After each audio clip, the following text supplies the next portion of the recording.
timeless voices of the eternal church. Patrick Hamilton, Scotland, February 29, 1528. Born of noble birth in Scotland in about 1503, Patrick Hamilton studied for a religious career at Paris University, where he became acquainted with Martin Luther's writings. Earlier, Hamilton had been made abbot of Ferme, undoubtedly because of his political connections. But when he returned to Scotland at the age of 23, he chose not to conduct business as usual. Instead, he decided that politics, corruption, and pastoral neglect in the Catholic Church needed reform. Archbishop Beaton, however, did not like the tone of what young Hamilton was saying. In 1525, Parliament had passed an act forbidding the importation of Luther's writings, but Hamilton, a local abbot, was espousing similar views. Fearing retribution, Hamilton fled to Germany. While there, he furthered his studies and was able to meet with Martin Luther and Philip Melanchthon, another Reformation theologian, in person. Hamilton also met Francis Lambert, a converted Franciscan whose example influenced him strongly. Apparently, these direct exposures to the Reformation lit a fire in Hamilton's heart. He wrote Patrick's Places, setting forth the doctrine of justification by faith, and soon returned to Scotland, boldly preaching what was essentially Lutheran theology, quickly gathering a large following. Hamilton's activities did not escape the attention of Scotland's Catholic leaders, and in 1528, he was invited by Archbishop Beaton, 2 bishops, and 5 abbots to a conference at St. Andrews on the pretense of debating topics related to Hamilton's new beliefs.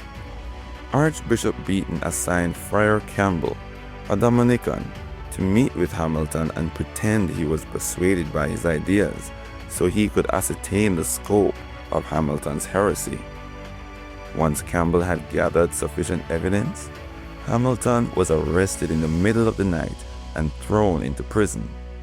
The next day, he was brought before the Archbishop and his entourage and placed on trial with Campbell as his primary accuser.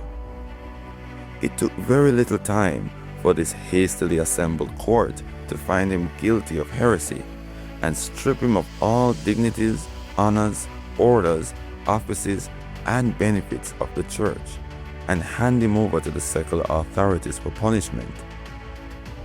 Fearing that even the king and other influential friends might intervene, Beaton recommended an immediate execution. Consequently, that very afternoon, February 29, 1528, the executioner bound Hamilton to the stake outside the gate of St. Salvator's College in St. Andrews and lit the fire. As the flames rose, Friar Campbell called for him to convert. But Hamilton replied, "Wicked man, you know I am not a heretic, and that it is the truth of God for which I now suffer. You confessed as much to me in private. For this, you will answer before the judgment seat of Christ." Soon after Hamilton's death, a dreadful remorse of conscience seized Friar Campbell for his part in Hamilton's murder, and he could not shake the chilling apprehensions that he faced eternal wrath. Within a year, he died in agony of soul. Seed of the Church. Archbishop Beaton intended the example of Hamilton's execution to quell the spread of Reformation thought in Scotland. Instead, everyone began discussing why he had been killed and whether the Catholic Church possibly needed reform. One witness of the execution said, "The smoke of Patrick Hamilton had infected as many as it blew upon."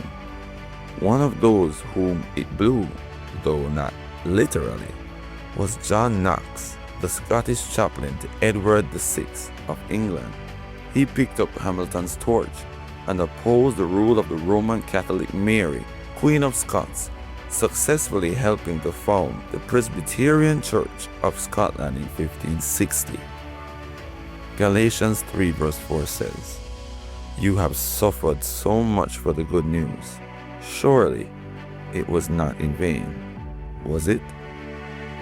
Reading from the complete book of Christian heroes, over 200 stories of courageous people who suffered for Jesus, compiled by Dave and Nita Jackson. This is the Eternal Church of Jesus Christ, the record.